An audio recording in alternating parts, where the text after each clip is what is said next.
السلام عليكم ورحمة الله تعالى وبركاته، متتبعي قناة كويزين دو لبنى. إن شاء الله تكونوا بخير وعلى خير، ويلقاكم الفيديو ديالي كما العادة في أحسن الأحوال. إن شاء الله اليوم غادي نقدم معكم واحد الكيك وواحد البغيوش. بالنسبة للكيكة ديالنا غادي نحتاجو كاس لاروب ديال نواد كوكو اللي كناخدوه كنديروه يتحمر، وغادي نحتاجو الكاس لاروب ديال اللوز اللي تا هو كنديروه في الفران يتحمر. هنا ان شاء الله غادي نبداو. كنحتاجو 3 البيضات يكونوا من الاحسن بحراره المطبخ، وغادي نديرو فيهم واحد القبيصه ديال الملحه، وغادي نطربوا هذاك الشيء مزيان. كنبداو ديما بالكوكو واللوز باش يبقى لهم الوقت فين يبردوا لينا. هنا ناخذ كاس لاروب ديال السكر اللي غادي نضيفوه وحنا كنطربوا. غنحتاجو الكاس لاروب ديال الزيت، كاس لاروب ديال الحليب،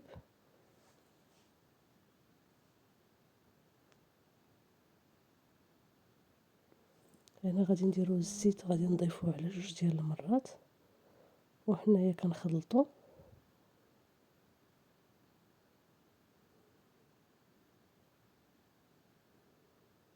وهنايا غادي نضيف الحليب حتى هو على 2 دفعات.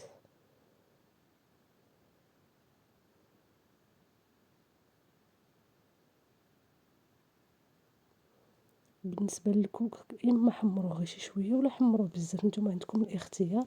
انا حمرته مزيان، كتعجبني داك اللوكو ديالو ملي كيكون حمر بزاف. واللوز نحمروه حتى ملي كنقسمو هكا اللوزه ما كتكونش بيضه باش يجي مكرمل، وكيعطينا واحد الطيبه زوينه في هذا الكيك. كي قلت لكم هنا غادي نديرو كاس لاروب ديال الكوك وكاس لاروب ديال اللوز.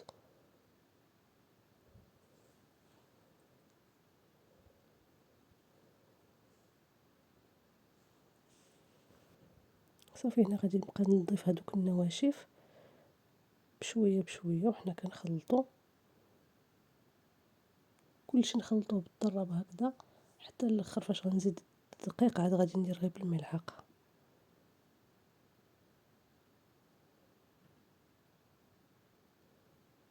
انا درت واحد السخنيشه ديال السكر فاني. غادي نحتاجو الخماره ونص، وغنحتاجو الدقيق تقريبا. انا هزت ليا كاس ونص ديال الدقيق. بالنسبه للكاس انا راه حبرت بنفس الكيسان كاس ديال العنبه.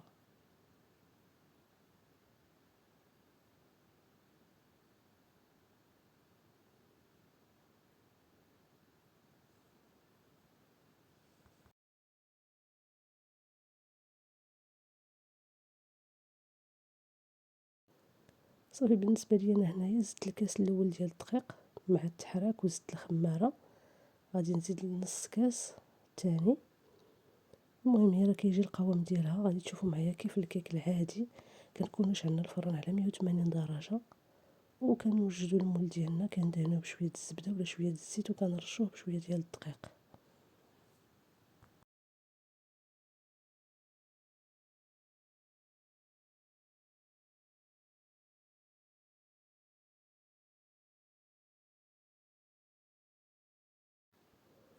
بالنسبه للطياب، الطياب عادي ديال الكيكه كتدخلوها كتسناو عليها، راه كتبدا كتعطي الريحه ديالها، راه كتعرفوها بدات كطيب. واحد 30 دقيقه بحال هكذاك، 30 35 دقيقه وكتكون وجدات. صافي هنا غادي ننتقلوا نديروا البريوش ان شاء الله. هنايا غادي نحتاجو، انا غادي نحاول المقادير غنكتبهم لكم باش يجيكم ساهلين.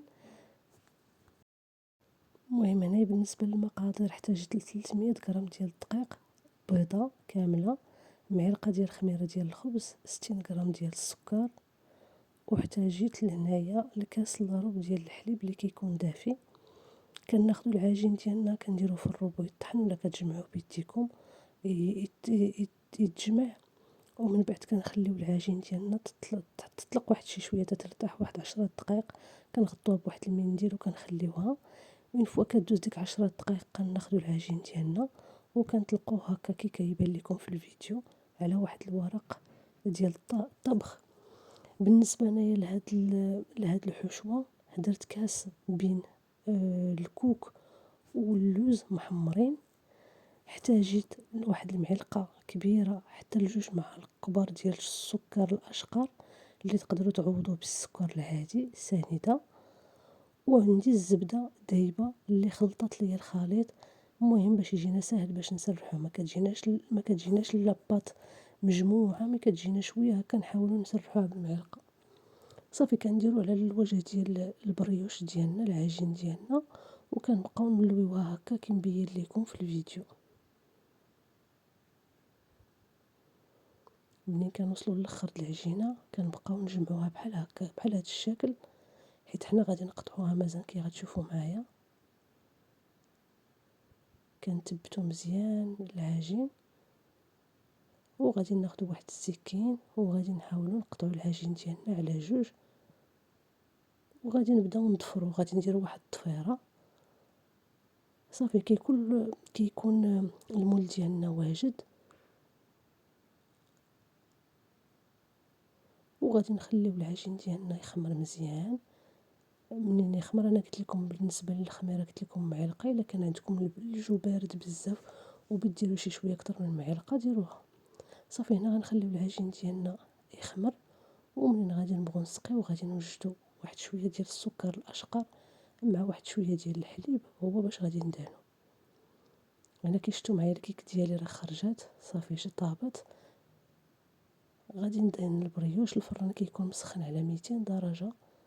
غادي ندهنو هكا بهداك الحليب كي قلت لكم والسكر الاشقر، ولا تقدروا تكتفيو ديروا غير الحليب. وانا هنايا غادي نرش بشويه ديال اللوز افيري،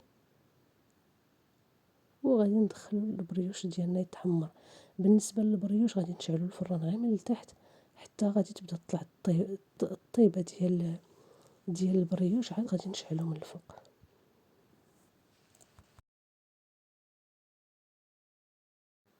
صافي بالنسبه هنا للتزيين كيبقى لكم اختيار، تقدروا ديروا اي حاجه عندكم، شوكولا ولا هو من الاحسن الا كان عندكم متوفر الكراميل، ولا تقدروا تصاوبوه في الدار كيجي زوين مع هاد اللوز والكوك. هنايا خديت انا شويه الكراميل اللي ذوبته كندهنوا به. تقدروا دهنوا بشوكولا، ولا تقدروا ديروا بطانيت كراميل، ولا تقدروا ديروا ب بشوكولا بلون. المهم نتوما كيبقى لكم الاختيار. كي كنت نقول لكم ديما انا كنعطيكم الفكره، وانتم تقدروا تعوضوها بحوايج اخرين الا كانوا متواجدين. صافي غادي ندوب شويه ديال الشوكولا بلون، وغادي نزوقه هكا بشويه د الورد كي غتشوفوا في الاخير ديال الفيديو.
انا هنا استغليت داك اللوز اللي بقى لي محمر، ودرت شويه ديال الكوك من فوق داك الكراميل. صافي دوبت شويه شوكولا بلون كنزوق به وكنزوقو بالورد، هكا كيجي الشكل النهائي. بالنسبه للبريوش انا قطعتها، شفتو كي تيجي الشكل ديالها من الداخل كيجي هكا رائع. كتجينا مزخرفه وكتجي رطيبه. بالصحه والراحه. نتمنى تجربوا هاد جوج وصفات، وتخليو ليا كومونتير الا عجبتكم الوصفه. ونتلاقاو ان شاء الله في افكار اخرى وفيديوهات جداد.